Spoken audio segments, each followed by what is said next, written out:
Hello, everyone. This is Al Gilbert, Chief Listing Officer of AdvisoryOptions.net, with another edition of 15 Minutes of Fame. As you know, I love listening to interesting people, and my guest today is the very prolific and popular novelist Ann Hood. Today's focus is not on her novels, but on her personal memoir of her earlier career as a TWA flight attendant. The book is titled Fly Girl, available both in print and audiobook, and a wonderful read. Ann Hood, welcome to your 15 Minutes of Fame. Thank you, Al. Thank you for having me. You're welcome. I just want to share a screen of your book before we go any further. There it is. I'm saying, Ann, that as a former Pan Am employee and airline junkie, your book is the third or fourth flight attendant memoir I've read, and I'll say yours is the best. Thanks. And here's the reason why. Your writing exemplifies my personal cliche that, quote, my vulnerability is my greatest credibility. And your book is not just a chronicle of events, it's a candid and personal history of you coming of age. Is that correct? Yeah, that's right. That's why I could finally write it when I realized that's what it was. Because as you can imagine, you know how interested everybody is in the airline industry, and they find out you worked in it, and the curiosity is so high. And people would always say, you should write a book, but I didn't think there was a story in it till I realized it was a coming of age story. That freed me to write it. Yeah, and I really enjoyed the audiobook that you personally narrated. You are a very good narrator. Thank you. Yeah, So giving all those unfortunately, announcements on the plane. exactly. Well, unfortunately, not all good authors, great authors are good narrators, but you're definitely one of them. Thanks. So between 1987 and 2023, you have written 40 books. Do I have that right? Oh gosh, I don't think so. But Okay, because I went on Google and I counted the number of books. Maybe there were short stories or articles or well, no, something. you may be right. I did a 10-book series for middle grade kids. And Right. that probably adds a lot of books in there. I would say closer to 30, but I'll take 40. All right. Okay. Well, Maybe I wrote 40. I don't know. well, either way, I've got a lot of reading to do. But Fly Girl is number 38-ish. Okay. It wasn't, but not published until 2022. Why did it take so long? Well, as I said, I love telling stories about my days as a flight attendant, and it's great for cocktail parties. People want to hear it. They have questions. The job still, even with everything that's happened to the industry, it still has this mystique. It still has something about it that intrigues people. And so I'd always tell my stories, and people would always say, you should write a book. But I would think, well, just be a bunch of anecdotes. It's fun to talk about, but there's not really a bigger story. And then one day in 2019, someone said, and I wish I could remember who it was so I could thank them for this, but just sort of offhandedly after I told some story, they said, what's so interesting that you started flying when it was the end of the golden age of flying, and you ended when things were going to heck, And I hadn't really thought about my life and my time as a flight attendant in historic terms. But that just got me thinking and remembering how it was when I began, how I thought it was going to be, what it really was, what it was when I left.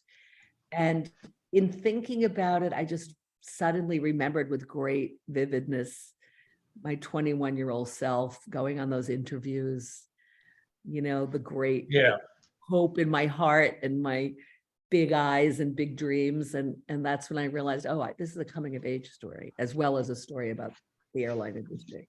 Exactly. Yeah. And so when I was reading the book and reading of you coming of age, it reminded me of my 4 years at a prep school in New England called Northfield Mount Hermon School. Oh, yeah.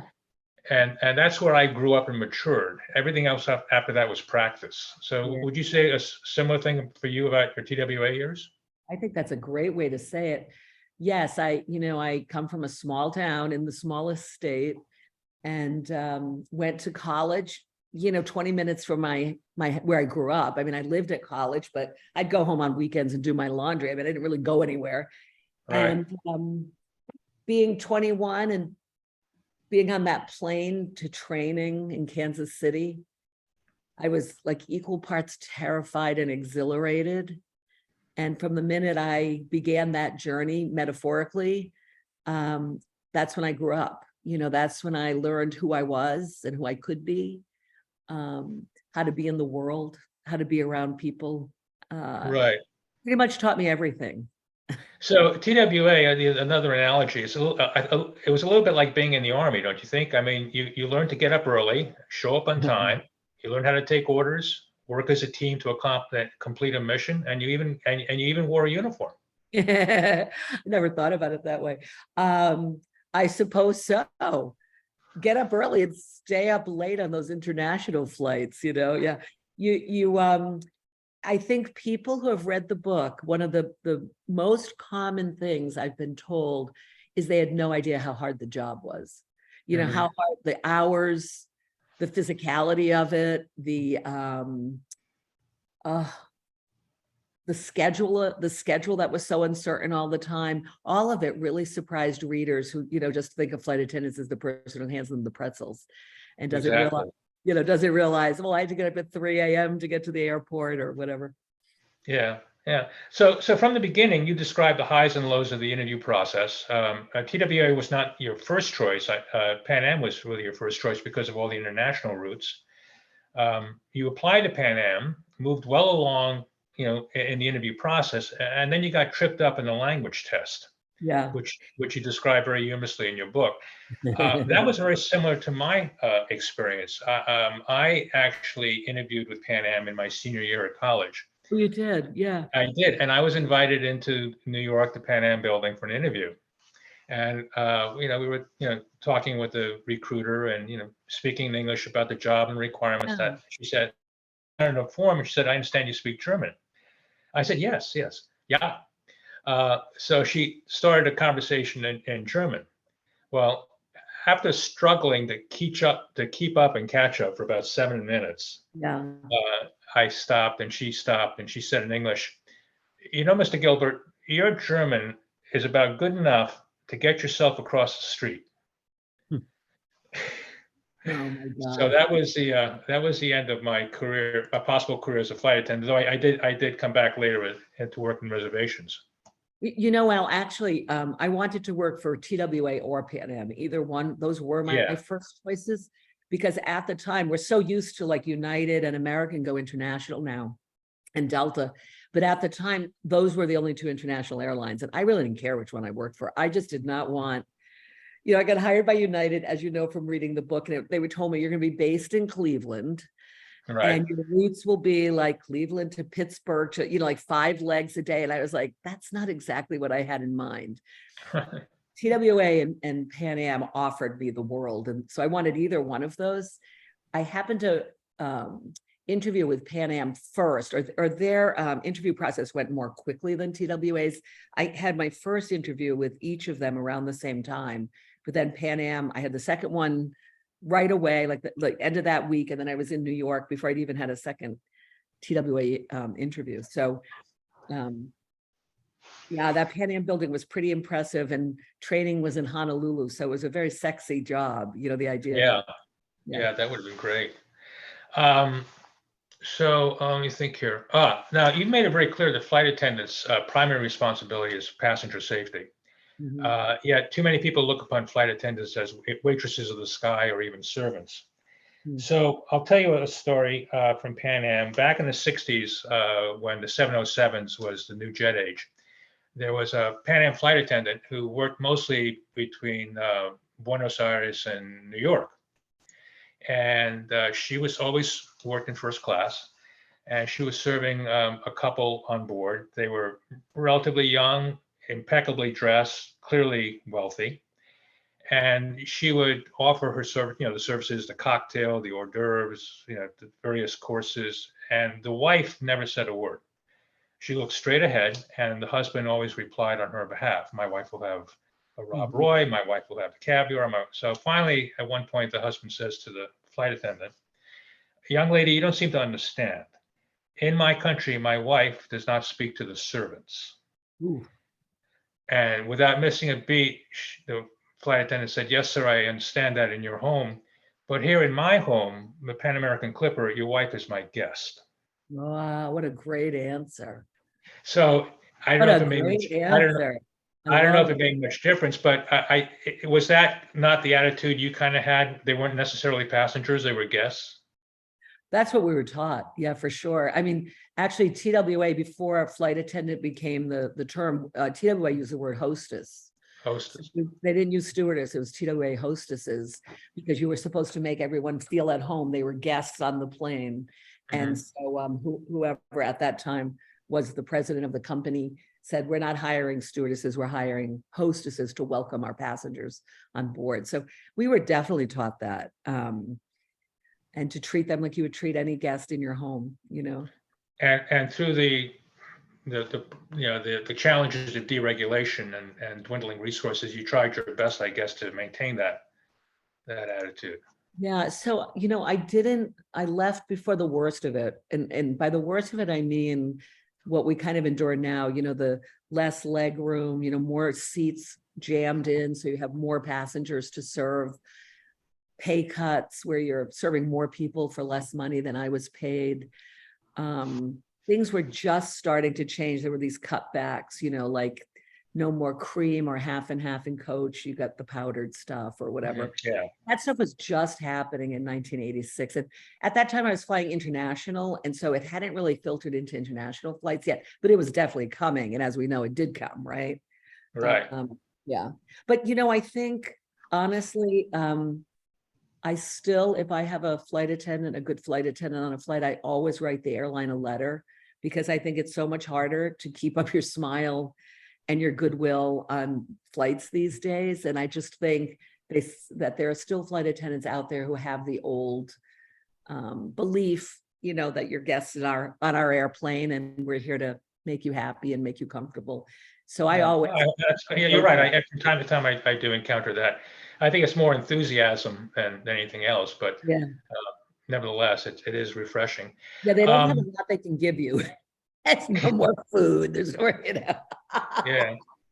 Oh my God. So, I told you we just came back from Hawaii, and my husband and I went early. So my kids came separately and they flew a different airline and a different flight than we did. And, it's like an 11-hour flight from New York. And my daughter asked for, I'd like to buy, she's got the little thing, I'd like to buy the cheese tray or whatever.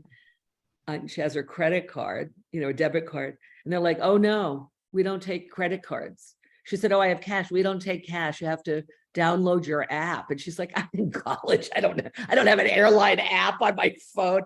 So all that time, no food because she didn't have the app. 11 hours, no food. Great. Crazy.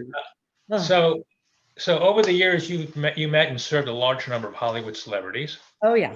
My favorite story is your encounter with Richard Gere.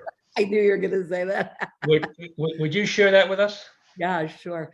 And this was really at the height of his fame. I think it was definitely American Gigolo. Anyway, I was doing a New York LA route. And so he was on a few times and I had glimpsed him, but I wasn't working in first class. And then one night, there he is in first class, and it's going from LA to Kennedy Airport. And it's that service, we used to do domestic. Now you only get it on international, but it was, as you were saying, the hors d'oeuvre, the cocktails, the hors d'oeuvres, the salad, and then the meal. And, and I'm just, acting because we were taught, you're not supposed to like be a fangirl or whatever, every passenger's a star, but it's Richard Gere, and he's so darn cute, and I'm like, I cannot believe I have Richard Gere on my flight and I'm talking to him and I'm, and then our dessert back then was we'd bring out a cart and make sundaes, and you had vanilla ice cream, and then you'd have to ask butterscotch or hot fudge, whipped cream or whatever. And the last thing was nuts. And I don't know, I looked at him and he's got his head cocked in a certain way. And I said, nuts. And it just I turned bright red. And he was so great. He did this little like smile, like a smirk, sort of. He goes, yes, nuts. And I was like, okay. I was like, I want to die right now, and I give him the Sunday and I push that card. I was like, oh, can't wait till I get my roommates. I kept thinking he had a clever rejoinder that you couldn't write something like, "No, that's okay. I've got my own." Yeah, no, I think that's why he was smirking, because I'm sure that's what he was thinking. It's a great story. Yeah. Now, not all celebrities are good guests. I'll tell you a Pan Am story. You remember the actress Bea Arthur, right? Yeah, oh, yeah, sure. Maud. From Golden Girl and Maud, Yeah. yeah. So she's on a Pan Am flight, New York to LA, I think, similarly, and she's in first class. And like TWA, Pan Am was serving, caviar with a big silver cauldron. Yep. And around the edge of the cauldron are 5 extra small bottles of caviar in case they were to run out. So the flight attendant is, serving her a small plate with caviar and the onions and the what else did they put on top. And as she's serving her, Bea Arthur reaches over to the cauldron and picks up all 5 of those small bottles of caviar and stuffs them in her purse. Does the flight attendant say anything? What would you have said?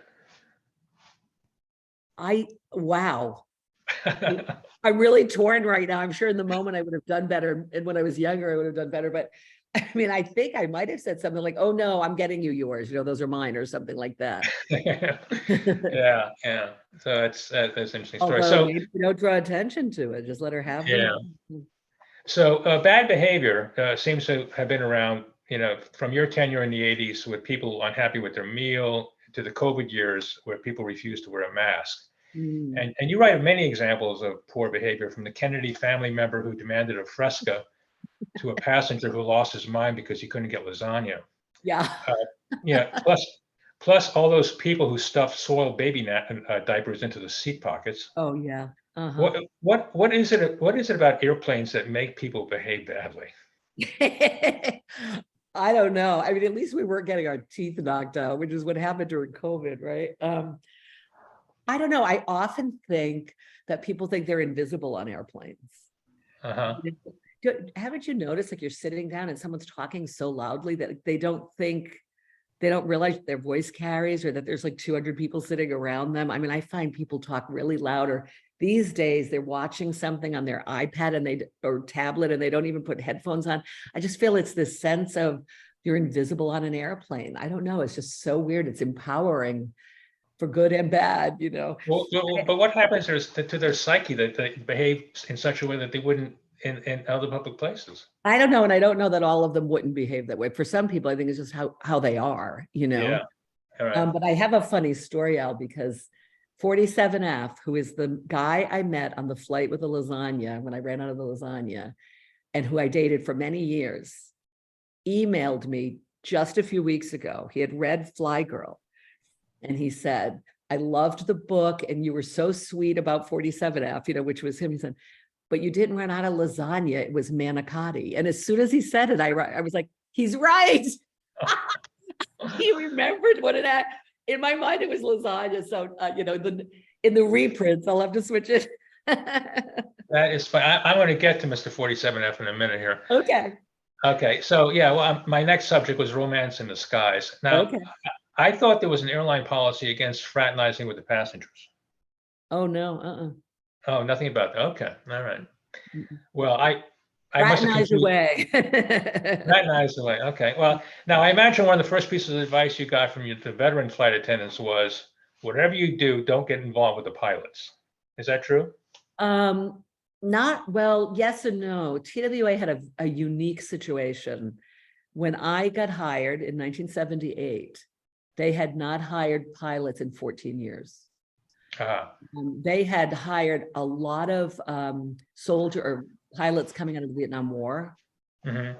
And that they already had, of course, a stable of pilots, and they got this big influx in the 60s. Mm-hmm. So they were all the pilots were old to me. I mean, as a 21-year-old, Right. they were in their 40s or more. Right. And so dating them never even occurred to me. Now, the older flight attendants who started flying in the 60s and the earlier 70s, I started in the late 70s, they did date because their ages matched up better, and they maybe had stories to tell. But I did not ever in 8 years see one pilot I would remotely want to date because they were so old. That's funny. I hadn't thought about it that way. But Yeah, I was going to say, for those who are closer in age, it may have been difficult not to date the pilots. I mean, on layovers, you had these built-in dates, yeah. and after all, who doesn't love a man in uniform Well, or a woman in uniform. or a woman? Yeah, that's true. No, no, some of those. You're right. Those outfits could be quite appealing. Yeah, Um, meanwhile, what I think a big part of the flight attendant and pilots dating was in the 60s and really into the 70s. When you went out on a flight, you went out for like 2 weeks and you were with right, that same crew. So you're 2 weeks hanging out with these guys. Of course, I think romance was in the air more in those situations. You spent right. so much time with each other. Yeah, no, that makes sense. So, you write sparingly and discreetly of romantic encounters with people you met on the plane. Nothing particularly life-changing, but then there's Mr. 47F. So someone you refer to only by seat number, never by name, and you share more details of that attraction than in other encounters. And you also give him a shout out in your acknowledgments at the end of the book. Yeah. So can you tell us a little bit more as to what made him special? Yeah. So, as I say in the book, so I had 5 roommates. There were 6 of us living together in Boston Yeah. and 4 of us in St. Louis. And then when I lived in New York, I lived by myself. But everybody was always dating passengers. And like, I was never getting asked out. I was like, what am I doing wrong? And the few times I was asked out, they were just flops. There isn't really much to say. There was the guy who worked for a ski company, Rosenall Skis, and he lived in San Francisco and very flirty on the plane. We had this great date the next week. And then I was going to be in town again, say 5 days later. And when I came back, he called me and said, oh, I'm back with my old girlfriend. So that was disappointing to me. But the other ones just weren't good dates. I was like, oh, you seem different on the plane. There was one guy I met on the plane. We played Boggle together, the word game Boggle. We had so much fun. And then he showed up for the date and he looked very different in the dim lights of a red eye. And I was like, oh boy, this isn't, I'm like 8 inches taller than him. And Wow. he seems very nice, but not kind of my type for a lot of reasons. And there was the guy, the jojoba shampoo guy who, didn't Yeah, really I want to remember that date story. me. So I had more of those kind of experiences. They were funny, but it made me a little wary of dating passengers because it was never what it seemed. But this guy walks on the flight. It was San Francisco to Kennedy, and he's just adorable. He's my type. He's darling. He's curly hair and kind of tall and a nice looking guy. And just when you see someone, you feel that instant pull. I had that thing, which he did too. And he was in my section, so I got to talk to him a lot. And if you'll remember, because you're in San Francisco, but the San Francisco Chronicle on Sundays, the arts section used to be pink. Still And is actually. oh, it is still okay. And I looked over and I see him reading the pink. It was a Sunday, and I was like, he's reading the art section. Like, I like that because I already wanted to be a writer. I'm a big reader, so I liked that. And I pointed it out to him. I'm like, what are you looking at? And he was an actor, at the beginning of his career. And he was moving from San Francisco, where he had just been in a very successful play with a pretty famous playwright, and was going to New York to try his hand at, the big stage. I don't know. And so that was so appealing to me also. Like, I loved that he was in the arts. And then I'm busy like working, and I look and he's standing up in the back and he's looking out the window. And I said, oh, you're okay? And he said, look at that sunset. And then he said, oh, you're used to it. But I was like, a guy is gazing at a sunset. He didn't even know I could see him. It wasn't like for my benefit. So he just hit all my right, romantic, artsy, adorable, And so, yeah, we dated for about 5 years. So it was lovely. It was still What- friends, still friends. Yeah, my other question that you answered earlier is, do you know where he is today? Yeah, he lives in Honolulu. Ah, Yeah. nice. That's nice. Mhm. You on your flights, you write about this. You dealt with at least 2 heart attacks during flights. One ended in death on the plane, and another which survived, which you handled, I assume, in great part to your TWA training for such contingencies. I wanted to ask you a sensitive question, and if it's inappropriate, let's just say so and we'll move on, okay? Okay. So in your personal life, you've experienced two tragedies, far more important than the death of a passenger. I'm speaking of the early death of your brother Skip, Mhm. and later the death of your very young daughter Grace, I think the name was. Yep. In retrospect, do you think your TWA training helped you in any way to manage these kind of tragedies? No, Not at all. not at all. Um, the thing about the heart attacks on the plane and, other kind of emergencies, nothing as big as a heart attack, but other kind of medical emergencies, you're so well trained. That 6 weeks of training, you're so well trained, and you go back to retrain every year. So you practice that CPR and emergency procedures. And I will always be impressed by how, without even exchanging a word, we all did what we needed to do when those heart attacks happened on the plane. It was like a ballet choreographed. Mhm. Everybody just did what we were taught to do. But when it's personal, you add in love and shock and disbelief and anger and so many emotions that you don't feel toward a stranger. I mean, you feel compassion and, you feel scared and hopeful that they're going to be okay, but not the deeper emotions that come with your family. Yeah, I think that's fair. Well, thank you for answering that. Of course, yeah. Um, uh, well, I'll take that one more question on that kind of subject. So TWAs, you said, give you very comprehensive training in how to interact with people in a way that was both supportive and able to manage difficult people and situations. Mhm. I think it was much like a course in psychology. Yeah. Yeah. So training, which I imagine you may have applied to your personal life. So, for example, when your husband becomes irritated with you, or he behaves like a bad passenger, can you still today turn on the TWA charm and diffuse a situation? Yeah, I think absolutely my TWA training taught me how to do stuff like that. When I got hired, 21 years old, I'm from a big Italian family.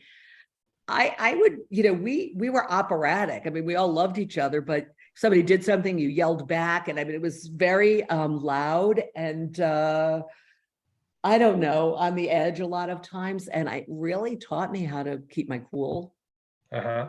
And dealing with difficult people. My husband's really a sweetheart, but not everybody associated with him is. And so you have to, like, I think I always, my son just got married in June, and there were a lot of people at the wedding who I wasn't crazy about seeing, like my ex-husband, my son's father, and Hmm. his family, who I hadn't seen in 8 years. Hmm. But I'll tell you, my son said to me at the end, the next day, "You were your best TWA self, Mom." Did he say that? Yep. Smile, gracious, and move on. No, there you go. Yeah, yeah. So it has served you well over time. Yes, I had all that training, but I think, and I know this sounds maybe ridiculous, but I mean it sincerely. I think that training rejiggered me so that I understood that being gracious is always the best way to be, and so it taught me. I'm not saying I never lose my cool, believe me. Taught me to mostly be able to contain that. Yeah, that's great. Um, so as you approach the end of your career with TWA in 1986, the flight attendants went on strike. No. Carl Icahn, the TWA majority owner at the time, hired, I think, 1,500 replacements who, Mhm.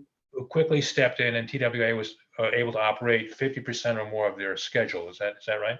Yep, that's about right. Yep. Okay. So to you, these 19 and 20-year-olds who were scabs who crossed the picket lines, but if you were 19 or 20 in 1985, do you think you would have been excited enough to accept that job knowing that you had to cross a picket line? No, I grew up in a That- big union family where immigrants, Democrats in the old way, and union people. I would never cross a picket line. I won't cross one Yeah. now. Yeah. Yeah. All right. I Well, mean, that's go there ahead. were other airlines hiring. You didn't have to cross a picket line Ah, I see. to get the job. So there was no excuse. I don't think so. Okay.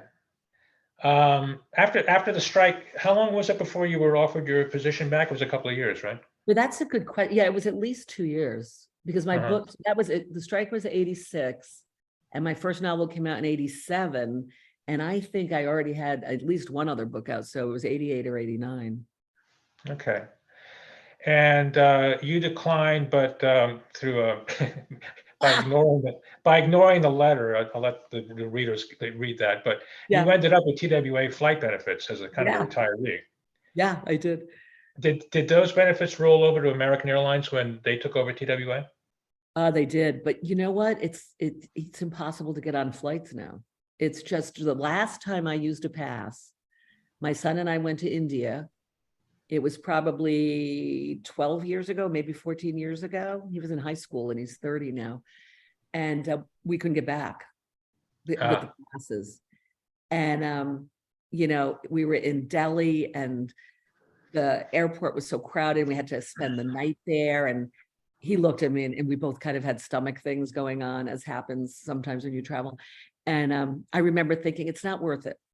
Because you do have, it changed over time. And I did have to pay to use them, like the taxes or something. It used to be completely free. I would just march on and, but it started, so it was like maybe half as much as a ticket would have been, but I would have been home, so I haven't even tried to use them in years.